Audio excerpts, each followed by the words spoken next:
turn my microphone up again.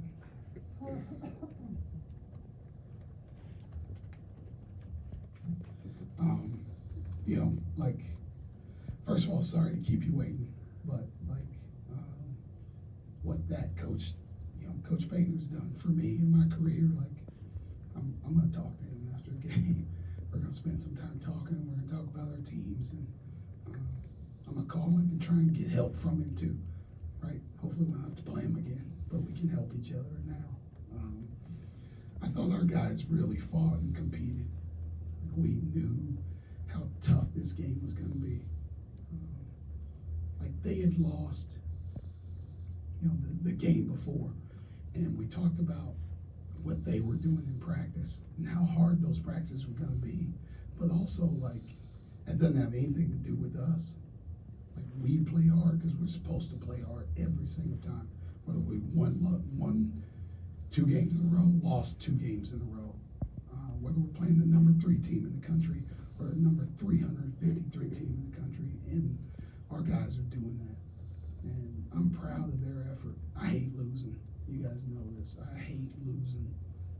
But when you prepare the right way, when you play and you leave everything out there on the court, you can feel okay with the results. And I feel okay with the results. Like I said, I hate losing. But we were a good version of ourselves, and we left everything on the court. And we'll get back to work tomorrow and get ready for Rutgers. Go ahead, John. Micah, it seemed like Seth couldn't really get going in the first half. How much of that was what you guys were doing offensively, and how much was he was spending a lot of energy guarding Jaden Ivey at times too?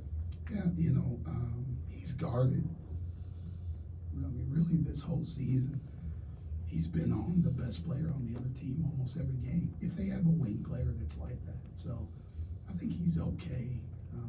I don't think that really took anything from him. They did a good job of kind of in our split cuts taking away the initial handoffs or the quick hitting ball screen and things that we wanted to do. They just made that tough on us. And I think he was slow to get going in that way because they were denying him the ball on those cuts. So we needed to do a better job of cutting, tight curling to get them off of our bodies a little bit, or using the 5 and then screening. So we tried to do more of that. But I think late he got some open shots just, you know, off pick and draw out of help. So, you know, those are all things that we got to continue to correct. And, you know, we need to be better out of timeouts. You know, when we have opportunities to get him the ball and do stuff for him, like, we got to be locked into that. We got to execute. That'll help him get more shots as well. What are the positive residuals of a game where maybe at the end of the day they're just a little bit better than you, and it's not so much that you shot yourself in the foot or didn't play well, you do a lot of the things that you want to do, and they just beat you? I mean, is there a residual there that you can kind of work with moving forward? I don't know. I mean, the residual of that is kind of ruins my night, I guess. I'm gonna walk upstairs and I'm gonna watch this film and figure out how we can get better. I don't. The residual of this is like, I'm gonna always fight for our program. I'm gonna do that first and foremost. Like, what I don't like, and I feel disrespect. I get disrespected over everything though, so you gotta take this with a grain of salt.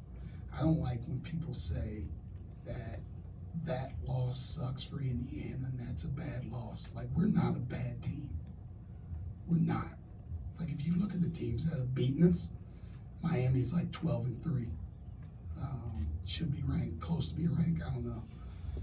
We've lost to Michigan State, who's ranked probably top 10 in the country. We've lost to Ohio State. We've lost to LSU, who are all in the top 25. Right? There's 4. There's 4 losses. Now we've lost to Purdue, who's number 3 in the country. So, like, we're not a bad team. It's taken us a little time to get where we want to be, but, like, if people want to come in here and take us lightly, they can do that every day of the week that they want to. But I'm always going to fight for this group. They play as hard as possible. We just went toe-to-toe with the number 3 team in the country. On the glass, matched their intensity. shot the same from basically three, the free throw line, from the field, everything else. So, people that don't watch basketball think this is a bad loss when people come in here and get beat, right? Watch the game, understand the game, think about the game, and then make your decision about what's a bad loss and what isn't. Hey, Micah, are there challenges that come when you prepare a scouting report all week for a team that's going to have giant center on the floor all the time, and then they don't because of foul trouble? At the end of the first half, obviously they played without Travion and Zach on the floor. Were there challenges to that too on the fly, kind of in a backhanded sort of way? Not too much. We didn't really prepare for Caleb to play the five, but it kind of goes back to, they're not going to run as much stuff in the post for him, right? Like, it's going to be more ball screen actions for Jaden or more things for Sasha. But yeah, we just go back to playing our regular defense and how we do it. You just kind of adjust to who's doing what, who's doing where. You just know. Like, Caleb First's a good player though, right? They could throw it to him and get a bucket. He's McDonald's All-American. He's a really good player. But it didn't change like how we prepared or what we did or had to adjust. We just knew. We always talk about where's the fire, right? Like, the fire is Travion and Zach in the post. The fire is Sasha running off those screens. Well, if Zach and Travion aren't in, the fire adjusts. The fire goes somewhere else, and then you have to, take care of that. Just the impact Mason Gillis had on the game. Yeah, huge shots, just huge shots. We talked about his rebounding. With this team, you have to pick and choose, right? Like, you can't take everything away. There's a bunch of dudes that can shoot, and they have two monsters in the paint, and then guys rebounding on the glass. Like, what do you take away versus the number one offensive team in the country? You have to kind of cat and mouse Mason Gillis a little bit and try and, like, he's got to beat you, right? Like, can't let Sasha beat you, can't let the bigs beat you. They can't, get kick out open shots for Isaiah. And Mason, like, kudos to him. He made some huge shots, big shots for them down the stretch. And, sometimes you got to take a gamble. Sometimes the gamble works for you, and sometimes it doesn't. I'm not much of a gambler. I'm pretty cheap with my money. Micah, how do you think your team played overall tonight, guarding Jaden and Travion, and overall, what still needs to improve down the stretch? I thought we did. We did pretty well defensively. They scored 74 points. I don't know what they came in averaging, but a lot, 89, something like that. Like, we got them to play more of our tempo, more in half court, play against half court defense. We did a great job of getting back. They're so good. Jaden's so good at pushing the ball in transition, getting to the basket or kicking it out for threes, and we tried to eliminate that, and I thought we did. And then we forced it into a half-court game, and then you just do the best you can. And I thought our guys did that. I thought we fought like as hard as we could, and there were some things that, like, we played some zone. We played 3 different zones, and sometimes it worked, sometimes it didn't. But you got to change things up. They're so good at reading what you do and getting into the feel of things and into a rhythm and make it hard on you.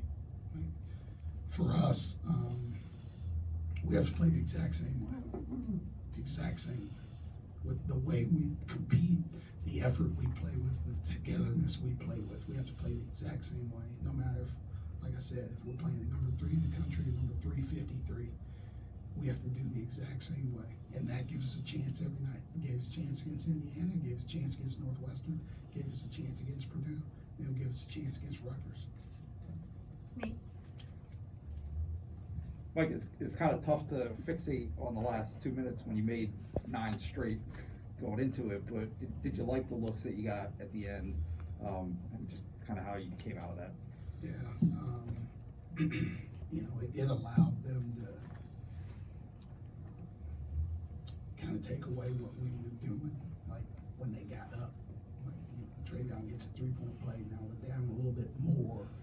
Now we have to kind of change what we're doing, try and get a quick win here because we're up against the clock a little bit. And so that took us away from what we wanted to do, right? If it's a 2-point game or a 3-point game, 1-point game, we probably stayed with what we were doing in the pick and roll, but we had to change it, try and get a quick bucket out of the timeout. They took it away, what we were looking for, and then we were scrambled a little bit there at the end. I didn't want to burn another timeout coming out of the side out, just because like now you're down to 0 and you can't draw up anything late if you need it. So we executed for a long time. We executed better as the game went on. It's 2 games in a row. We've got better as the game goes on because we're starting to see different things, and our guys are doing a great job of reading what the defense is doing, and then we go on a barrage of shot making. David? Micah, what has Greg Lee's presence unlocked for you guys, whether it's on the glass or offensively, and what impact did he have tonight? Yeah, Greg. Like, we obviously missed Greg, right, at the start of the season. Not having him until right before Christmas. And then the time that he would have had, like, he needed the 3 games that we missed more than anybody to get his rhythm back. He got it a little bit. Greg can really score the ball. He can score the ball. We can throw it to him in the post. He can score. He can step out, face up, and shoot. And when we need some baskets, we got it to him around the basket. He made some nice plays. We didn't hit him, right? We didn't make those threes, but he made nice reads when people start doubling. He's a weapon for us. And since he's been back, since we've been back since Christmas, right? We were plus 10 on the glass against Indiana. We were plus 12 on the glass at Northwestern. And we go even against Purdue, right? Like, we're starting to dominate on the glass, and he's doing it. His effort, John's effort, Jelani White's effort, total team. But those 3 guys are doing a great job. And we got to keep Greg's rhythm going, because he can help us. He can get us easy baskets, which is what we need. 2 more questions, John and Ben. Micah, you talked earlier this week a lot about this game and how close you were with a lot of people at Purdue. What were your emotions like leading up to this game, and did you feel like any of that bled into the game once it tipped off? I don't, not really. Not really. I knew this would be a tough game. It's not the first time I've done it, right? I've coached other places and left and had to coach against them again. So, like, it wasn't that big of a deal. I think, once the game got going, you're not even thinking about who's down on the other sideline. You're just competing.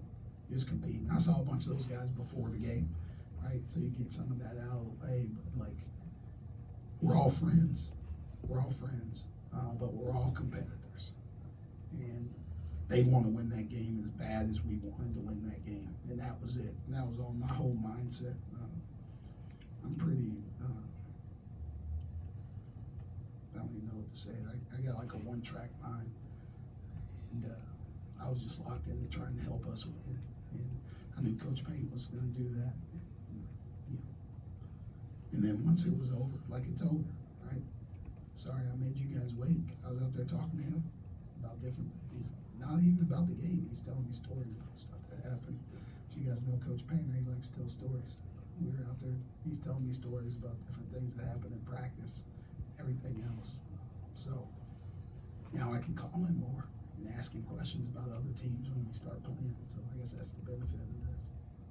You talked about watching film of this game. When you sort of self-evaluate yourself after a game, which I guess is what self-evaluation means, what are sort of the check boxes that you want to check off of this was a well-coached game, I'm satisfied, if you're ever satisfied with how you handled things for the most part?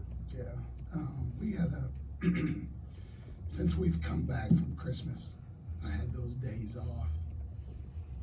And I talked about it, I think, after the Indiana game. We really went back and looked at what was working and what wasn't working.